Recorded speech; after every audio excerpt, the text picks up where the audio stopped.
Welcome everyone again who's just now joining. Today's panel discussion, Parking and Land Use, looks at the challenges and opportunities of parking reform in US as we hear from different stakeholders. This webinar also draws from the recently published paper, Ideas to Accelerate Parking Reform in the United States and Perspectives of Different Experts. Now we could go ahead and turn on our videos, just making sure it's on, and I'll introduce the panelists. We're joined by a special group of speakers and guests in today's session. Martha Roskovsky, who is the lead author of the report. She's an independent consultant helping cities implement sustainable mobility systems, complete streets, and programs. She will be the moderator of today's discussion. Our first panelist, Lisa Bender, currently serves as the president of the Minneapolis City Council and council member of Ward 10. Our second panelist, Alex Baca, is an activist, advisor, a writer, and an expert on all matters of urban mobility, transportation, and architecture. She's a policy manager at the Greater Washington organization. We are also joined by two guests, Daryl Young, who serves as the director of the Summit Foundation Sustainable Cities Program and is also a trustee of the Transit Center Foundation, and Michael Kodransky, who is the director of the U.S. program at ITDP, spearheading projects in Boston and Los Angeles, focusing on equitable transportation. So I'll first turn it over to Michael Kodransky and Daryl Young to start us off with a bit of a context for today's event before turning over to Martha and the panelists. So please, Michael, take it away from here. Great, thank you, Ivona. We were really excited to collaborate with Martha on her report and the Summit Foundation because ITDP, in fact, has been working on reforming parking around the world for just over a decade. And we've seen some successes in some of the geographies where we work, particularly in Mexico City and Sao Paulo, where we managed to change the parking regulations in collaboration with the city and community groups to support things like affordable housing. And we see an opportunity in the US to transfer some of those policy successes and to generate some of our own local policy successes. And for that reason, we are thrilled to support this discussion stemming from the great report. And I turn it over to you, Daryl. Thank you, Michael. I think we're all here because we know how important parking reform is. If we want to address transportation challenges, housing challenges, equity challenges, we have to address parking reform. And for too long in the United States, parking reform has been the third rail of politics, meaning that if you try to attempt to do parking reform, your political future is threatened. But I think there's an opening now. As we start to look at climate, as we center ourselves in equity, the conversation has shifted. And that's why we've been happy to support the research that Martha has conducted, and we look forward to learning more from the field. We'll toss it back. Thank you so much. So I will now invite Martha to take us into the moderated portion of the discussion. Lovely. Thank you, Iwana and Michael and Daryl and everybody on the call. It was a few years ago that Summit Foundation offered a grant to me to work on really a topic of my choice. It was this lovely opportunity to dive deep into an issue. And I had been working mostly on bikes. I'd been running the Green Lane project, helping to get protected bike lanes on the ground. But thinking more broadly about transportation, parking just kept coming up. Everything that we're trying to do in transportation, in biking, in transit, in housing, in land use reform, parking bubbles up as one of the main obstacles to it. And I'm mostly a campaign manager at heart. So I set out on a mission to understand the parking landscape better, to make recommendations about how could we accelerate parking reform, not necessarily from a technical standpoint. Experts like Donald Shoup have really laid out what we need to do. I was thinking more about how do we actually make it happen? And as you all know, you're all of the parking tribe. Parking is really a tough issue. I think partly because people get it philosophically and theoretically that we're doing parking wrong, that it's exacerbating so many problems. but people have such a personal relationship to parking. So many of our leaders drive and they get annoyed when they can't find a parking space. So it's hard for them to separate out that very personal Maslow's hierarchy of needs, like I need a parking space, the territorial pieces of parking from their better selves when they think about what we really need to do for our communities. So that's my introduction. I want to thank Daryl again and Summit Foundation for funding the report. And two of the most interesting people that I talked with about parking along the way were Alex Baca and Lisa Bender. So as ITDP stepped in and agreed to publish the report, and we were brainstorming about how do we continue this conversation, we're like, let's talk to some of these people. Let's bring them on and really brainstorm with them. So what we're going to do now is have both Alex, let's start with Alex, and then have Lisa, give you a little bit of context of how they fit into the parking world, what their work has been. And then we have a few questions that we want to ask them. I hope they're provocative questions, and please do chime in the Q&A and in the chat with your questions. I don't know that we'll get to all of them, but maybe it'll be another webinar. Let's build this body of what we know and what we need to know and what we need to do around parking. So thank you so much for being here, everyone. So Alex Baca, Greater Washington.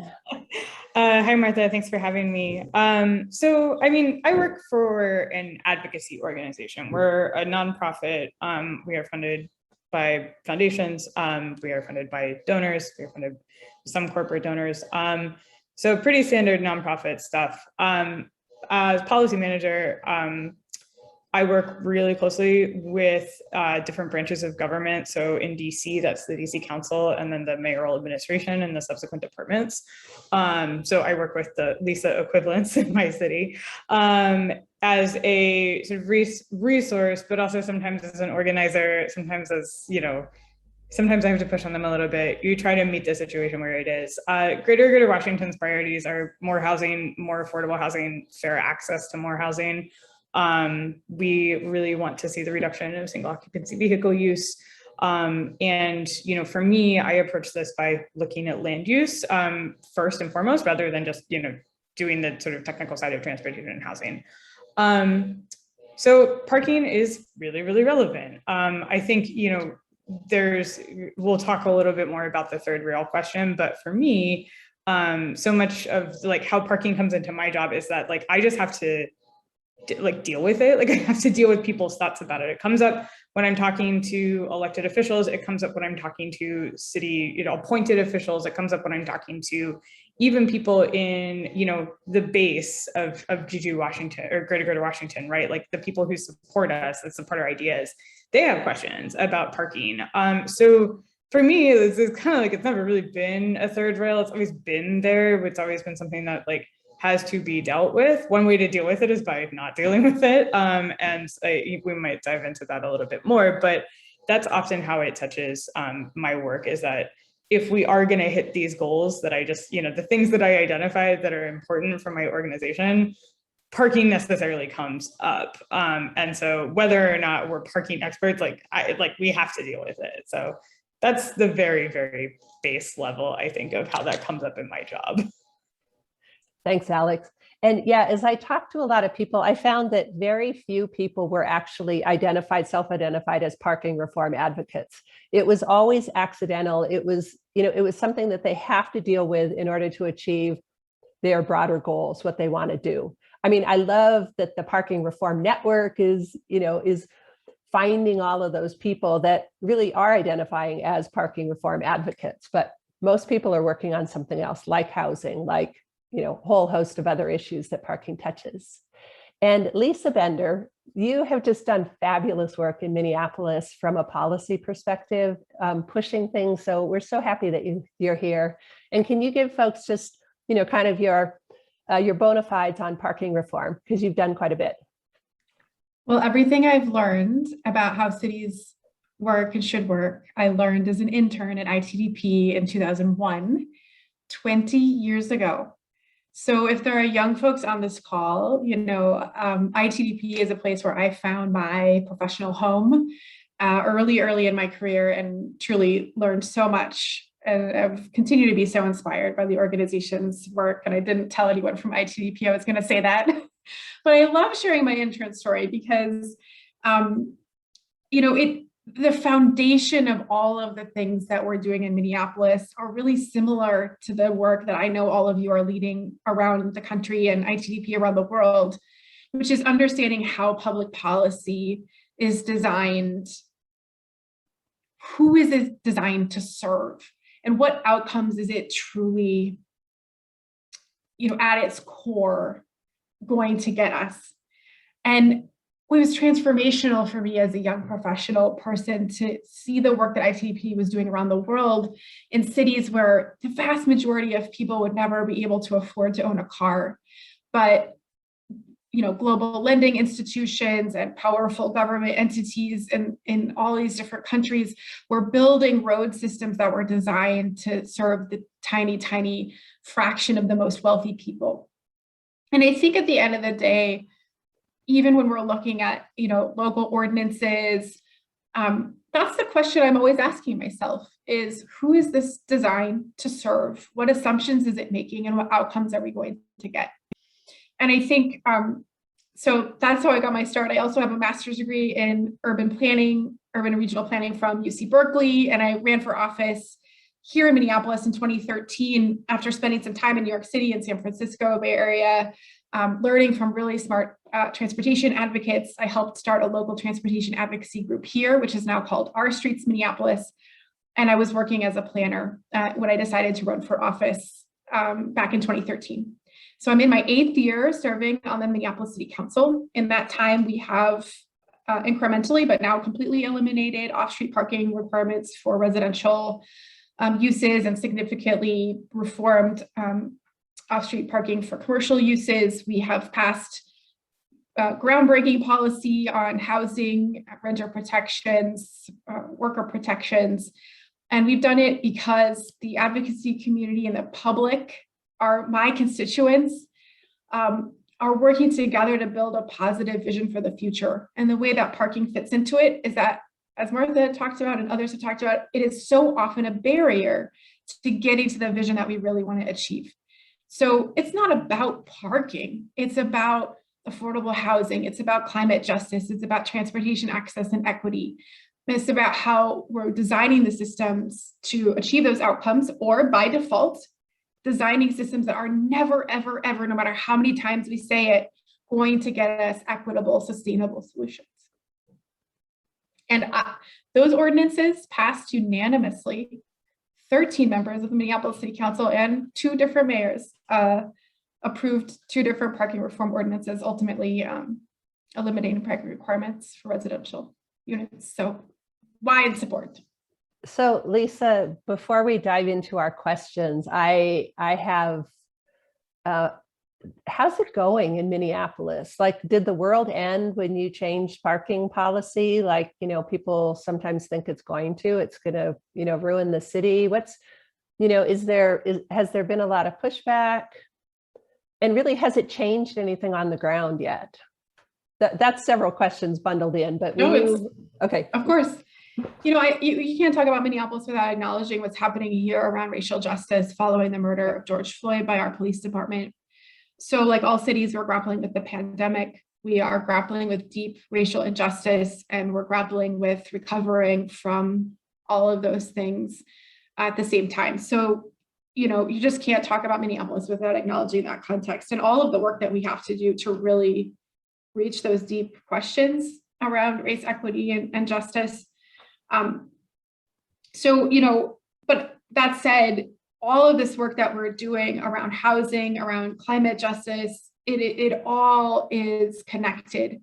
Are people able to travel to where they need to go? Can people access schools and jobs and recreation?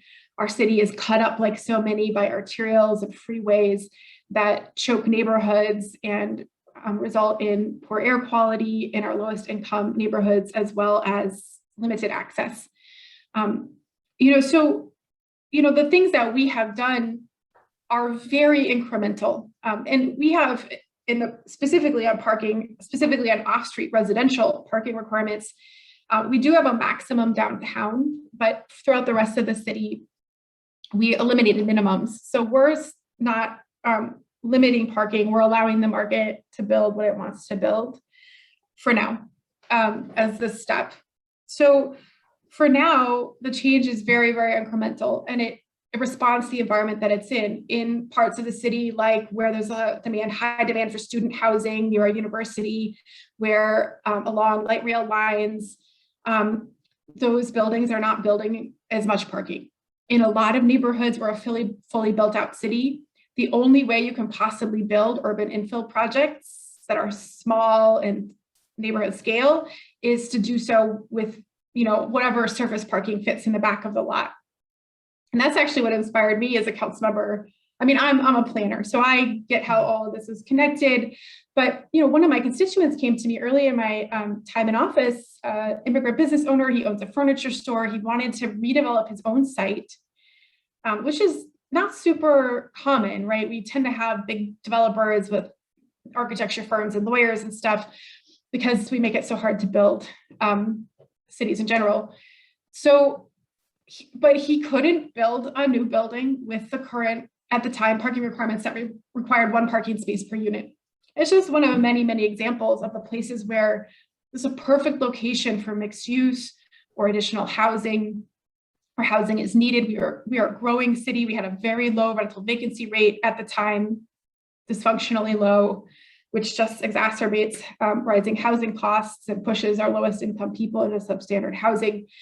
And all of that's related because we were essentially building infill apartment buildings was illegal just because of our parking requirements alone, even if we fixed all the other zoning challenges that there were, which we have now as well. So those things, that's the way parking really ties into this.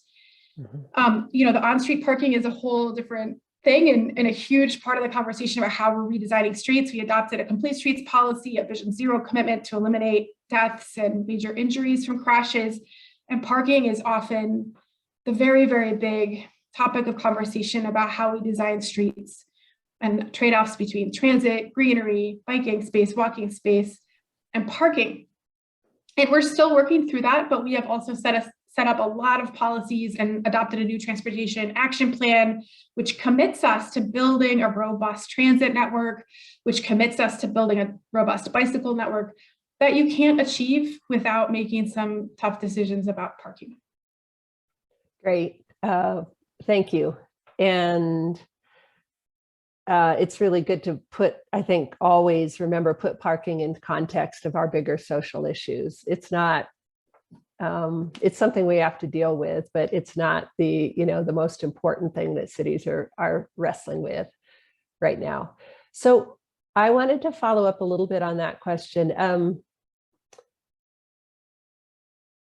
Every time it seems like there are proposals to do something in the housing, mobility, transportation space, someone says, oh, well, that wouldn't be fair to poor people. And I think sometimes that comes from a very deep, very real concern about what are the impacts on neighborhoods, on people of color, on people with low incomes. Sometimes it feels like it's sort of concern trolling. And whenever that issue gets raised, I think some people they sort of cower, they step back. They're like, oh, you're right. We can't have this conversation because it might have disproportionate impacts. Alex, will you start? I mean, I know this is a big, hard question, but how do you walk through that space in your work around housing and, say concerns about, well, especially with the displacement that's happened, sometimes, poor people do need to drive. We could talk for hours about this, but I know, Alex, you've been thinking about this and have some clarity.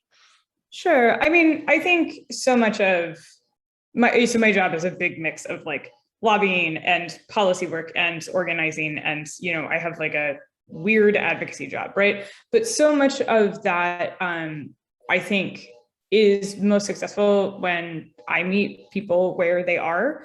So, it's really tempting, I think, to sometimes like see or hear things. Actually, in, Martha, in the report, one of the things that we spoke about when you interviewed me for it was this particular instance that got picked up really quickly about a project actually very near where I was living actually when we were talking, about how, I'm not gonna get the phrasing right, so it's in the report, but this idea that like if we remove parking, we're, sort of violating a cultural practice of longtime residents along this particular road. I like part of, I think a big part about of this is just saying like, okay, so like let's take that, like let's take it as legitimate. Let's work that through to kind of the end point of what that means in particular. And I think what is always useful for me in that thought experiment is what it brings you to is like, for like, this is a really who is really, for whom is that really important? How do they park? Like, what are their needs in terms of like moving around and being in this space, and what is being asked for, in the same corridor, basically. There was an instance with a bus stop getting moved, and there was some pushback about, oh, this is really bad for like the old people who live in the senior building nearby, just totally treating them as like a monolith. Many of the residents had actually requested that the bus stop be moved of that building. So all of that is to say that like, there is no the community. There's a bunch of people. There's a lot of stakeholders. Some of them are more vocal than other, like getting that to be fair and even is almost always going to be a challenge, and you shouldn't run over people's concerns. But I do think there's a way to not just like discuss your way to the end of this, but if you do want to do a good job with this, and someone does need to drive and park to meaningfully access their job, their doctor, their family, because we haven't done a good job providing them other options, then like we need to wrangle with that, but we also need to zoom in. And I think too often this gets treated as a like zoom out, and some elected officials, some planners, some decision makers, Lisa, obviously, who is like perfect. Just kidding. But that freaks people out, and it's really easy to pull back and say, okay, we just need to like do this thing to get this project over the finish line. You actually do really need to zoom in and start working with that combination of like qualitative and quantitative data. And that's hard. That stuff is really hard. It's a different way than many people are used to working. But, it is the best way to, instead of sort of seeing this anecdote and saying like, like that's the way that it is, doing a little bit of work. I should say that I also have a lot of training in ethnographic research. My background is in liberal arts and like critical theory. So I tend to come at this from this kind of like existential perspective, but I do think it's really important to the extent that you can talk through somebody or talk through with somebody what their needs are. Then there's a lot more to that than just the sort of very simplistic narrative that often moves its way to the top just because it's more easily digestible. And Alex, do you find that data, the qualitative and quantitative data, is really useful in countering or changing the narrative? Well, I think you need to know where you are before you go anywhere. I like that. I feel like I feel like I'm just in a particular period of certain policies in DC around some of our Vision Zero policies, around some of our housing policies, is like very explicitly acknowledging like where we are. Data can be really helpful for that, right? Like that is, I think, like a really good role. We sort of are talking all the time about people doing this thing, people doing this other thing. It's much more helpful to know that this percentage of people who make this much money drive into downtown DC during these times, to the extent that you can get those big buckets. The anecdotes, I think also qualitative data has like an enormously powerful role in this stuff. There's just stuff data can't account for. I think it's the responsibility of people looking at that and processing it to weigh it and figure out what makes sense and match it up to the sort of desired outcomes. I don't think that there's like any world in which I would do this without sticking to my goals and my desired outcomes. Those are two really important framing devices. So, and also like just reducing parking is actually very different than speeding up someone's transit trip. Like those are two different, like when you start these projects, it's very easy for one project, one bus rapid transit line, one housing development, even one piece of legislation to like try to roll in a whole bunch of goals. And sometimes that's doable, and sometimes you need to be more explicit about it. Yeah, thank you. Lisa, how is it evolving in Minneapolis? Yeah, I mean, I think, we're a city of we're growing, but, 430,000, under 500,000 people, for context. And I think for a city of our size, there was a huge advantage to us to taking some time to do some values-driven outreach and engagement so that we could set some specific goals for our community that we can continue to come back to when we're making individual policy decisions. So in 2015, when we passed our parking reform, it was quite controversial. And one of the reasons we were able to get to that 13-0 vote was because we strategically focused the ordinance around transit. We defined the area that we took our parking requirements from one parking space per unit minimum to a half parking space per unit minimum, which was kind of an arbitrary number, near transit. And that was a political map of the city that got us to 7 votes for the council members whose wards were most impacted. And the council members who didn't particularly love the idea of reducing parking requirements weren't really affected because they tend to be the more single family residential parts of the city. And I mentioned that because I think, especially when we're talking about goals around equity and especially, economic equity or racial equity, defining those goals and values from the outset is really important. And then I also think it's really important to authentically ask open-ended questions of community and give people space to organize and to let their voices be heard, to say, hey, what's it like trying to get around our city? What is it like trying to get from your home to school or from your home to a job? Instead of making assumptions. And the data can tell us some parts of that story. We know what parts of our city are transit dependent. We could use census data to tell some of the stories, but all of the transportation policy, data, people in this call know that that's very limited.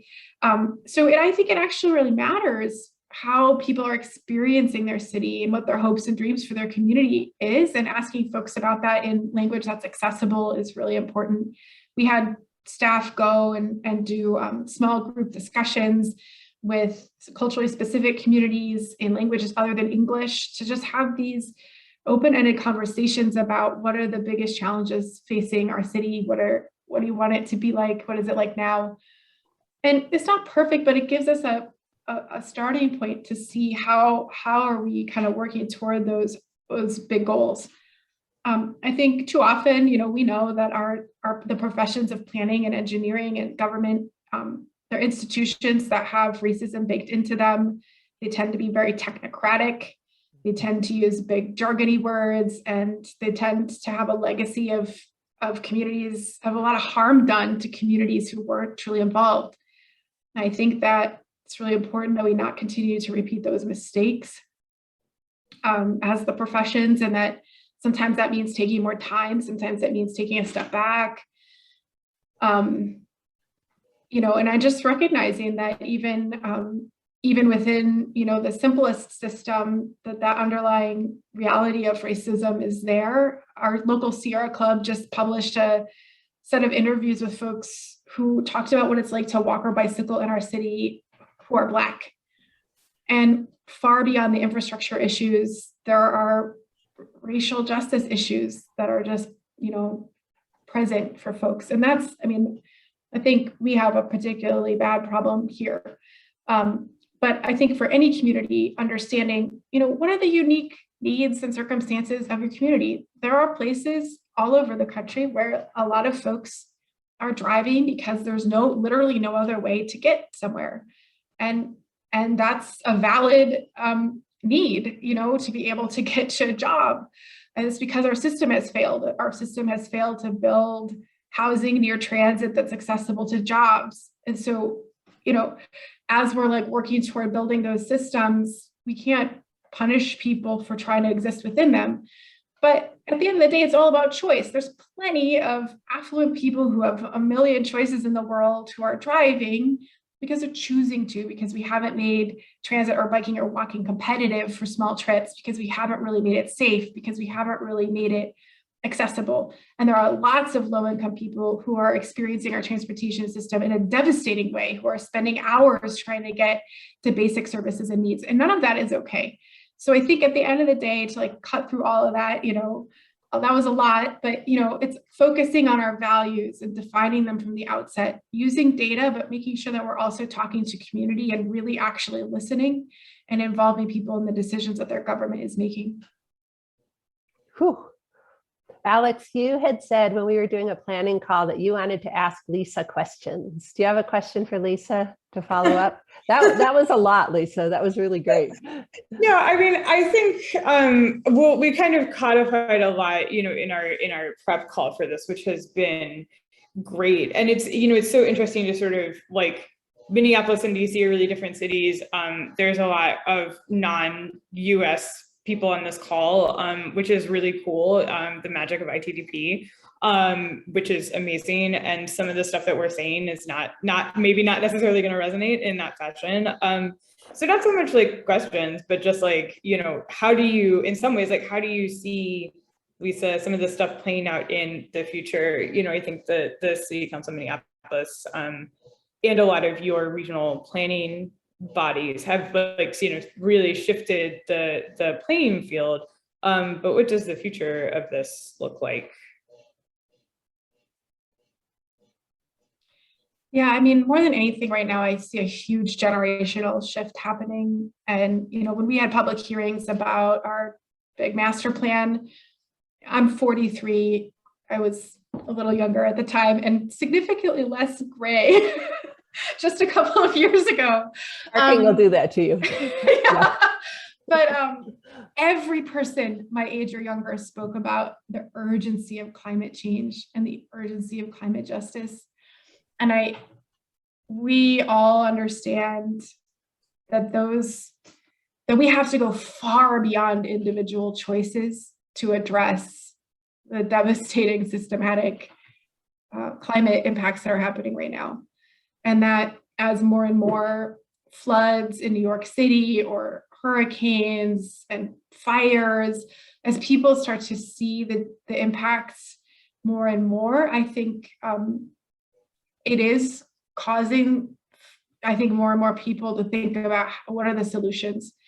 But I still think that too often the solutions we come to are about personal choice, like changing out my own light bulbs or, choosing to bicycle. And we know that is just not, like, we're so far beyond that. And the reason we got here is because of systematic changes that have been made, systematic decisions that have been made all over the world, and as we think about how to turn the corner, I think it's, in an international context, for those of us highly polluting countries to take the aggressive action that we need to on the global scale, to not put the burden on, lower income countries that are, struggling with the impacts that have been caused by car-centric development in wealthier countries. I think in the United States, we have to grapple with our sort of cultural obsession with the car and how deeply that runs. I love to talk about open streets as a really transformational, or ciclovías. I think the reason that ciclovías are so transformational is because they allow people to imagine what their community could be like if it wasn't focused around driving. And at least here, when we first started talking about having ciclovia events, even though we just do very short, relatively short routes, just a few times a year, up to 8 Sundays a year, there was a lot of resistance at first to the idea that we would not allow car traffic, and businesses were concerned, and there was all kinds of concerns about emergency access. And it was basically like, to your question before, is the sky going to fall if we shut down the street to cars for 4 hours one day? And of course it doesn't. Of course, what it does is invites infinite possibility from the community to come together to imagine how infrastructure could be different for small businesses to have a whole new different customer base. Even the gas stations on our open street cyclovia routes have their highest grossing sales of the year because they are selling like snacks and water and stuff. And so it's, you know, when we do these things that help us imagine a different way, not a different way for each individual person to make a different decision, but a way as a society to come together to make different systems for people, that's when we start to get the kind of change that we really need to see. Yeah, I think it's actually, I have like a specific example on the open streets thing, which have been really challenging to achieve in DC. For a really long time. We had our first open streets event 2 years ago in October, actually. And it was incredible. And I am like my friends will tell you that I hate fun. I hate events. I'm not a fun person. But that was a really I think like path breaking kind of thing for a lot of people to see and experience and like grasp in a way that like, you can't just keep talking about it forever. At some point, you do have to like show, don't tell. And I think open streets do that really, really well. In the process of figuring out how to do open streets, many advocates, not just me, ran into various government bodies, like various sets of protocols, like that, like really were just like treating the idea of a street closure, even for a couple of hours, it's just like so non-normative that it was impossible. And the shift in that took some political will, credit to our mayor who has embraced the concept. But for years and years and years, like you would just hit these different bodies of like levels of government that were just like, no, we can't do this. This is like not possible. Washington, DC is exceptional. And like, who cares that New York City does this with sawhorses or San Francisco does it every month? Like that, it was just like, this is like, we cannot possibly do this. And that I think is like, the challenging thing with so much in urban policy. And also you really see that manifest with parking of like this, like, no, this is like this like incontrovertible like thing. And it is going to be like this because it's too tough to deal with. And like, or we don't have the resources. We don't have all this other stuff. And that is like, so much of that is, I understand how we've gotten there, but it is really interesting. Like once you even get like the go ahead to do something different, that like you run into various levels of like, not even like government bureaucracy, like the bureaucracy is actually fine. It's like the mentality behind it of just like, this is just like not how we do things and it's not possible and we cannot change that. And that's, I think, part of the reason I like to think that advocacy is important. But like things like open streets, things like actually like finishing projects and delivering them on time. It's taken DC over 10 years to plan a dedicated bus lane on 16th Street. Like that's a problem. I'm so excited this project is going forward, but like people need to see this stuff happen to believe in it in the future. So there is a like project delivery element to this as well. Yeah, that's great. So in a little bit, we're going to turn to questions. So if you have questions, please put them in the Q&A. If you look on the bottom, at least on the bottom of my Zoom, way over on the right, there's a Q&A place. So we can get to a few questions. I have two more questions for Alex and Lisa. So we'll have to go fairly quickly. This is sort of lightning round. The first is, and these are big topics, incremental change versus major reform, right? When I was working on protected bike lanes, you know, a city would get a bike lane on the ground, you know, a protected lane, and it would be good, maybe not great, you know, ultimate design. And there would be people on, you know, Twitter and elsewhere who'd be like, you did it wrong, right? Copenhagen knows how to do these. Amsterdam knows how to do these. You stupid Americans, you didn't do it right. And so there's absolutely, they're like the completionists, you know, they're the people who see how you have to do it. And then there's the people who are like muddling along, figuring out what they can get and how to move the center a little bit. So will you guys hold forth about that sort of incremental change versus major reform and where you land on that spectrum? Because I think it applies to parking, it applies to many other things, but I'm fascinated by that from an advocacy perspective. Lisa, you want to start? think my time in office has made me a radical incrementalist. I can see very, very clearly all the ways that our government structures are working to uphold the status quo and how deeply radical change is needed. And I also know that to sustain itself over time, change has to be politically palatable. You can't, I mean, if you get like, a tiny majority of your city council or your mayor to do one little thing and then they lose their election over it, it's not going to work. You have to build positive momentum over time. So I think the most important thing is for folks who are advocating for change to understand that it's our collective job to build support for the change. Like if it's just like a couple people and an elected official, like it's just not going to work. We need to actually build public support for things for change to be sustainable. And I mean, that's certainly on us while we're in office, but it's also in order to sustain, it has to be community driven. It has to be community based.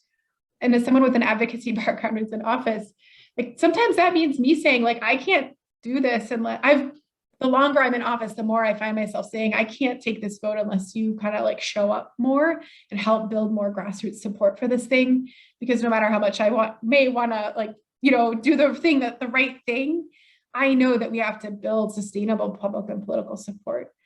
I think small wins that are celebrated and help build the case over time are actually critical to making big changes. And that's why I think every community should, you don't have to set out to just like do the, to do the big thing. Yeah.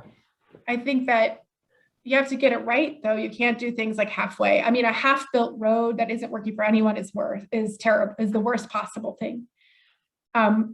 So I think it's having a big vision. Here's the big transit system. Here's the fully built out bike network. Here's what it would really be like if we could all walk or bike. Here's how beautiful buildings could be if we just changed parking. The visual, the imagination, inspiring people for that big vision is so important. And then showing people how each change starts to get you there, that'll keep the momentum going.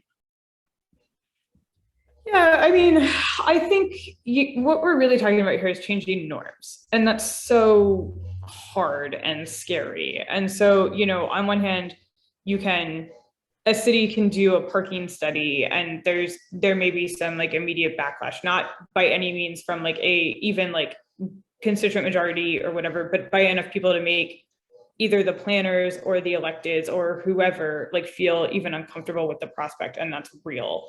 But like, I think that so much of this is having a core belief, right? Like pointing in the right direction and starting there. Again, my sort of like, you kind of like know where you are before you go somewhere. Having some pretty fixed beliefs. We've worked, and sometimes advocacy organizations are not super fixed in their belief either. I feel like, sometimes with like my work, I have to dig in and spend a lot of time making sure that like I am really comfortable with all of the ins and outs of something like before I go off and like advocate for it, so that it's like in part you need to be an expert, but in part like with this job I think you also have to like buy into what you do, because the work is kind of low quality if you don't. So all of that is to say that like I actually don't think about incrementalism like that much. I know it's on one hand, it's like really easy to just be like, meh, like stuff isn't moving fast enough for me. Stuff is never going to move fast enough for the climate crisis that we are in. It's not moving fast enough. Like we're screwed. I am a complete doom and gloom person about this. On the other hand, I do know what I have some power and agency to control in my little part of the world. And I think it's generally a more constructive place to be in if I try to do some work on that. So that approach has worked fairly well for me, is trying to be very firm in what I believe, but also being open to revising my priors as we learn more information. We know more about cities' governance planning decisions than we did a year ago, 10 years ago, 5 years ago, 20 years ago, 30 years ago, and that's just amazing. But you do need wins. I worked I was very involved with public transit rider organizing in Cleveland when I lived there. And it was really tough. One of the things that we would talk about a lot is like, how we just like, we really needed some wins to make it feel like we were moving stuff forward. It's really hard to retain that grassroots support when the people that you're asking to show up are not seeing results from that. So I do feel really strongly in sort of negotiating that with elected officials and appointed people to sort of figure out like, yes, we can show you the support, but we also need to get into that. So I think there's so many other things to think about and so much other stuff to work on, to worry about, like incrementalism, that like it's a worthwhile criticism, but I care more about, are we making steps forward than are we making steps back? So. Yeah, I can see that. So you talk about wins, what, and the need, to show people that, that stuff is happening. And I think that ties in with the idea of pilots and short-term changes and strategies. Like,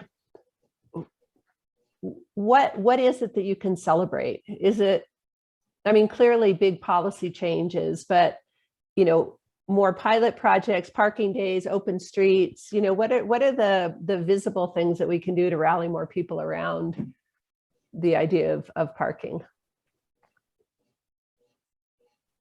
I mean, Alex? I think Yeah. I can go ahead. I think part of this is just like making different, like, it's kind of the accessibility of government question, right? It's like, how do you get people to interact and participate and like drive that towards a conclusion? I think a good mode for like starting any sort of conversation about public input is a sort of not like, this is not an if, it's a when, help us figure it out. Like that gives participants a really constructive role.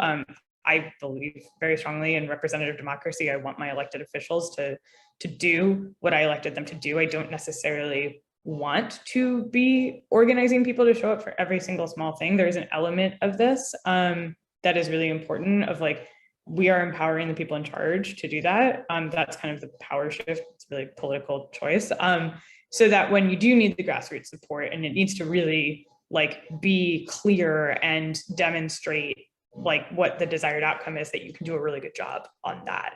And I think part of that is just creating, it's not necessarily more public outreach, it's better public outreach. It's framing things in service of a goal. It's also being honest about that, and also taking the time to enjoy the big wins. We just passed and now funded a really, really wide-ranging Vision Zero bill in DC. And there are times when I get frustrated with my own advocate partners that I will be honest that I feel like it's like sometimes there's too much sniping, sometimes there's too much anger. And I do have to pull back and say, like, this is not the same as it was 10 years ago, because I have worked in this for a long time and I do want to appreciate some of that. So there is a be kind to yourself element in this as well. And to others. Yeah. Yeah, Lisa, short-term wins. Oh my God, there's a lot of great questions, but they're all essay questions. So I might just have to pick through here. Whew. Yeah, I mean, I think it just, people want to be part of something that's positive and fun and enjoyable. That's just human nature. And so I think, if there's this very small number of people who want to get in the weeds of zoning, right? That's a very small number of people. And so, bike rides and neighborhood walks and,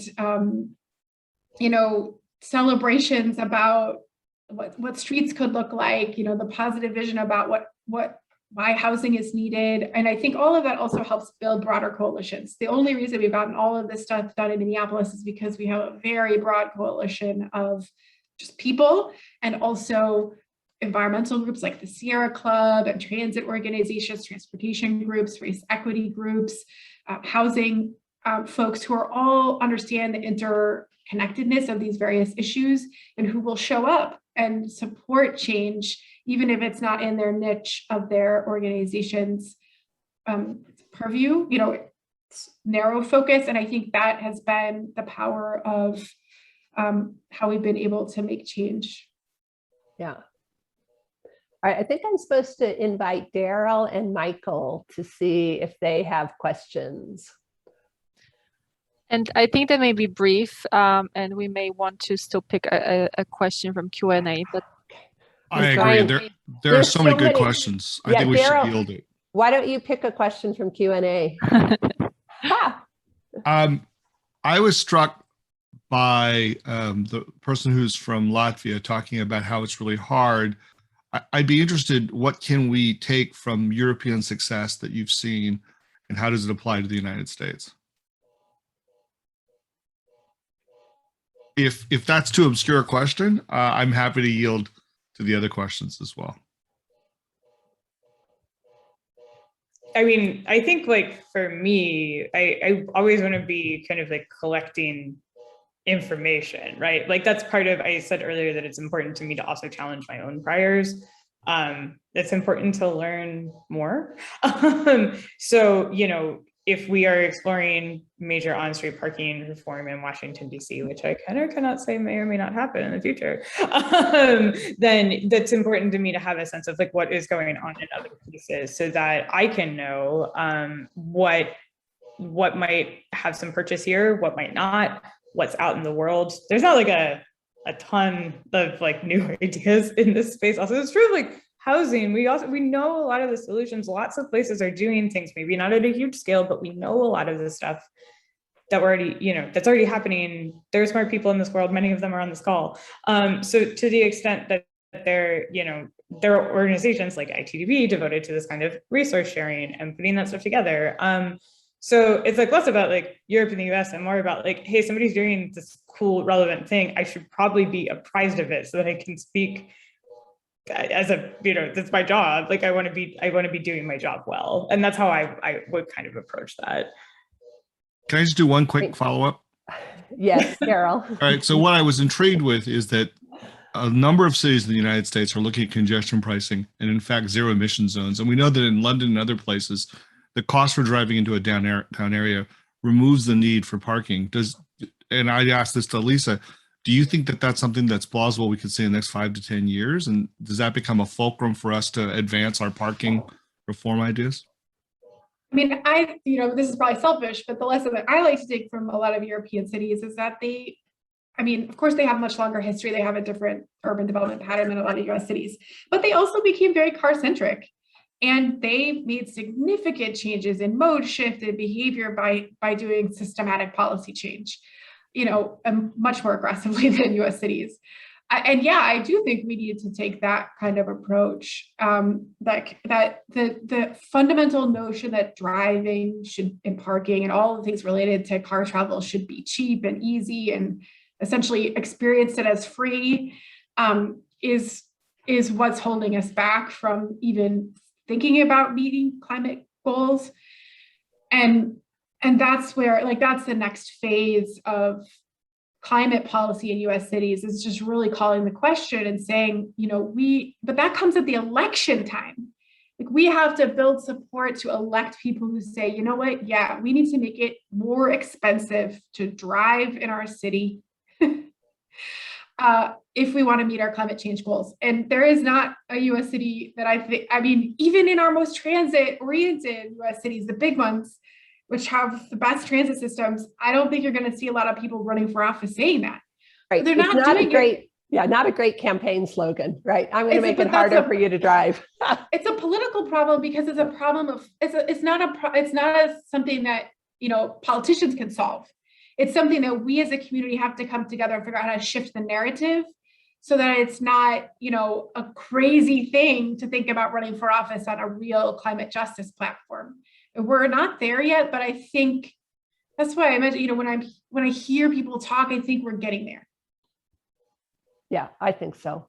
Michael, did you have a comment here? Is a parking I have guru? a comment and a quick question. So Yeah. ITDP got involved in parking reform because of the urgency of climate change and equity, all of the things that Daryl mentioned at the top of the hour. And so a city, a country, a county that's thinking about where to begin, where would you begin, Alex, playing the outside game, and you, Lisa, playing the inside game? I think for me, the outside game is really determined by the inside game, right? I am very I feel very strongly that nonprofits should not do the work of government. One of the things that I love about GGWASH is that we have a C4. We make endorsements of elected officials. We can lobby. We don't restrict ourselves to 15% because we have a C4. As I have a lot of experience in nonprofits, and my job at GGWASH is very different than it has been in previous places because of that. And it's really critical. We don't do, we respond to government. My job is not to be government. My job is to hopefully work in partnership, sometimes bully, so, sometimes like create new spaces, that kind of stuff. So I don't advocate for like the sake of doing advocacy, right? Like what I look at is that like the district has, for example, with decongestion or congestion or road pricing, whatever you want to say, that came up in a district-wide plan that was published in 2015. That's a good thing for an advocate to look at and say, here is something that we need to start moving the ball on, because this is something that's going to require a lot of connecting different branches of government, different agencies, different individuals. We can serve that purpose. But to me, that isn't like, we do road pricing or we want to change zoning, like, because like we want to as GGWASH. Like, it's great that I'm personally interested in that, but those things have come up over and over and over in lots of documents, lots of studies, lots of reports, lots of plans that the district has put out, that our regional government has put out. And I actually see that as more of a like good government question, is that like, if this stuff is all over the reports, then like what needs to happen to be getting things moving? And so it's this kind of like responsive to, again, what has already been said and where we already are. And that I think also includes looking at massive, like, wealth and racial disparities in the way that people experience cities. I will say that that is a personal investment for me. That's not the kind of world that I want to live in, and I'm committed to working on that. So I think we're almost at time. Lisa, the inside question. Thank you, Alex. Yeah. The inside question, and then I think we need to wrap up gracefully. Yeah, I mean, I think it's the most important thing that local governments can be doing right now is, and then we're grappling with a lot, right? So, declining budgets, all the things. But, I think that the inside game is about collecting data and really saying like, so for example, we've set carbon reduction targets. There are these, but we need to calculate, we have done this, we start to calculate, what do we actually need to do to reach our carbon reduction targets? And just starting to make the case that way. But the real inside thing will come when people pay attention to elections and make the case during election season for climate champions in local office, for folks who are going to make tough decisions that like actually lead to change. It can't happen. That's the only way it can happen over time, is a sustained effort that focuses on local elections, that says, this is what we actually want our leaders to do. This is why we're voting for you. This is what we expect you to do. And then, yes, hold people accountable and also help build up support. But unless people are organizing around elections, we're just going to keep churning around in this, around in circles. So that's my pitch for getting involved in local politics. And I know there's a lot of folks in here are probably involved in governments and nonprofits, and there's a lot of limitations on that, but collectively, that has to be part of the equation. Lovely. So I want to thank Alex Baca, Greater Washington, Lisa Bender, Minneapolis City Council, Michael, the whole ITDP team for putting this together, Daryl, for bringing the funders into it. And we need more funders in this space because there's a lot of potential to make change. We will come back. Our second in this series is going to focus on street parking. So, there's a lot happening there. So Michael, last words? Look out for an invitation to join that webinar at the end of October, and it will hopefully, definitely, be as exciting and insightful as this one has been. So thank you all. High bar. Thanks, everyone. Thank you so much. So I just wanted to share thank yous to everyone for joining today.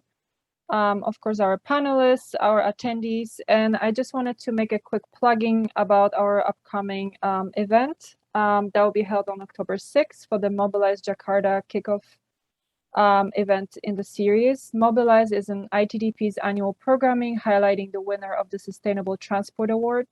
We'll hear a special address from the Governor of Jakarta, Anies Rashid Baswedan. Please go ahead to the event page to learn more, and I hope you'll be able to join us. And please stay on the lookout for announcements for the next part in the series. As Martha mentioned, we'll be hosting it in some time. I'm just plugging in quickly the sign up link for the event in October. And thank you again. We hope to see you again soon, everyone. Take care all. Bye-bye.